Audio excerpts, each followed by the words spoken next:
Hello everyone and welcome to our मेरो school platform. हामी applied mechanics को chapter 3 forces acting on particle and rigid body पढिरहेका छौं। यस भिडियोमा हामी resolution and composition of forces को बारेमा पढ्न गइरहेका छौं।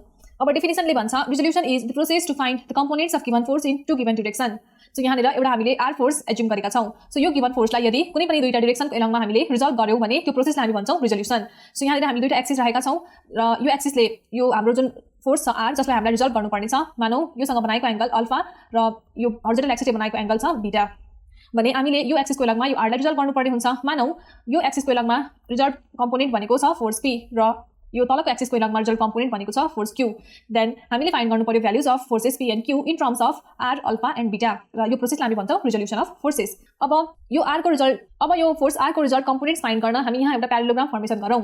सो यो पोइन्टबाट जुन छ यो line of action of force Q सँग प्यारल हुने गरी एउटा लाइन हामी यसरी ड्रा गरौँ। त्यसैगरी यो line of action of force P सँग प्यारल हुने गरी यसरी एउटा लाइन ड्रा गरौँ र मानौ यो पोइन्ट छ ए र यो पोइन्ट छ बी र यो पोइन्ट भयो सी। अब यो ट्रायंगल ओसीबी लाई हेरौँ। यो ट्रायंगल ओसीबी मा यो एंगल कति हुने भयो त? यो एंगल हाम्रो अल्फा सँग इक्वल हुने भयो being alternate angles as this lines are parallel. अब यो एंगल छ अल्फा, यो एंगल छ बीटा भने ट्रायंगल ओसीबी मा अल एंगल्स को सम हुनु पर्यो 180 डिग्री। सो त्यहाँबाट रिमेनिङ एंगल कति आउने भयो त? रिमेनिङ एंगल भनेको 180 degree minus this two that is alpha plus beta. So यसरी हामीसँग ट्रायंगल ओसीबी को सबै एंगल्सहरु नोन भइसक्यो। अब यो ट्रायंगलमा साइन रुल एप्लाई गरौँ। सो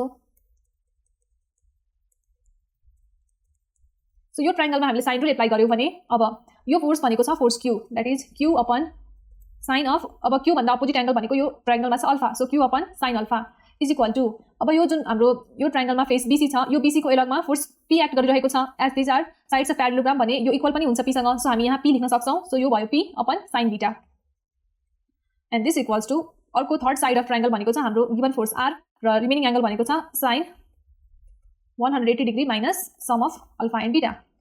नाउ हामीलाई थाहा छ साइन 180 माइनस थीटा भनेको हुन्छ साइन थीटा। सो त्यहाँबाट हामी यो sine 180 minus alpha plus beta को ठाउँमा साइन अल्फा प्लस बीटा मात्रै लेख्न सक्छौं। दैट इज यो पार्ट को ठाउँमा हुन्छ R upon sine alpha plus beta. अब यहाँबाट यदि हामीले फर्स्ट र थर्ड रेशियो लियौ भने फर्स्ट र थर्ड रेशियोजबाट हामी भन्न सक्छौं जुन फोर्स क्यू छ क्यू को भ्यालु हुन्छ R sine alpha upon sine alpha plus beta. त्यसैगरी सेकेन्ड र थर्ड रेशियोलाई मात्रै हेरौँ। अब पी को भ्यालु कति हुने भयो त? R into sine beta upon sine alpha plus beta.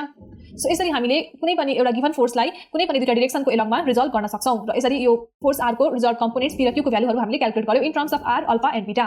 अब जनरली हामीले रिजल्भ गर्नुपर्ने हुन्छ भर्टिकल एक्सिसहरुमा। सो हाम्रो स्ट्यान्डर्ड एक्सिस भनेको एक्स एक्सिस र वाई एक्सिस भयो। सो एक्स एक्सिस र वाई एक्सिस हुनकी परपेन्डिकुलर हुन्छ एकअर्कासँग। यो एक्सिसहरु परपेन्डिकुलर हुनुको अर्थ हो यो जुन sum of alpha plus beta छ, sum of alpha plus beta भनेको 90 डिग्री हुन्छ। सो यो एंगललाई मैले अल्फा, यो एंगललाई मैले बीटा भने फेरि भने जब एक्सिसहरु हाम्रो यो स्ट्यान्डर्ड एक्सिसमा हामीले रिजल्भ गर्यौं भने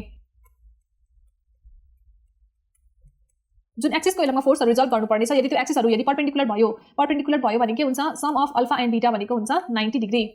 some of alpha beta 90 degree भएपछि अब हाम्रो आर फोर्स हुन्छ यो यतातिर एक्ट भएको थियो, यतापट्टि हाम्रो फोर्स पी र यतापट्टि फोर्स क्यू थियो।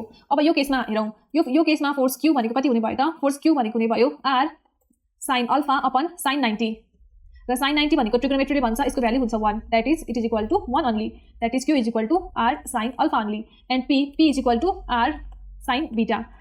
यो बीटा भनेको कति हुने भयो त? अल्फा प्लस 90 छ भने बीटा भनेको हुने भयो 90 माइनस अल्फा। सो यो भ्यालु यहाँ राखौं that is R sine 90 minus alpha. Sine 90 minus theta भनेको हुन्छ cos थीटा। सो यहाँबाट आयो आर cos थीटा। सो यसरी एउटा कुनै फोर्सलाई हामीलाई स्ट्यान्डर्ड एक्सिसमा रिजल्भ गर्नु पर्यो भने हामी डाइरेक्टली अब यसरी रिजल्भ गर्ने गर्छौं। सो अब अपकमिङ भिडियोमा एउटा न्यूमेरिकल गर्दाखेरि यसको बारेमा हामी अझै राम्रोसँग बुझ्ने छौं। सो यो भयो रिजोल्युसन अफ फोर्सको बारेमा। अब कुरा गरौँ कम्पोजिसन। कम्पोजिसन भनेको जस्ट अपोजिट टु रिजोल्युसन। रिजोल्युसनमा हामी एउटा गिवन फोर्सलाई दुईटा कम्पोनेन्ट्समा रिजल्भ गर्थ्यौं, डिभाइड गर्थ्यौं भने अ नम्बर अफ फोर्सेसको हामीले एउटा रिजल्टेन्ट फोर्स क्याल्कुलेट गर्यौं भने त्यो प्रोसेसलाई हामी भन्छौं composition of forces. Now it is the process of finding out the resultant force out of a number of forces. Now resultant force can be found out by using parallelogram law of forces और triangle ल और method of resolution. यी सबै मेथडहरुको बारेमा हामीले पढ्दै आइरहेका छौं क्लास 12 देखि नै। सो यसमा म डिटेलमा गइन। अब हामीलाई एक्जाममा क्वेशन भनेको composition and resolution both apply गरेर सल्भ गर्ने गरी एउटै क्वेशनमा सोध्ने गरिन्छ।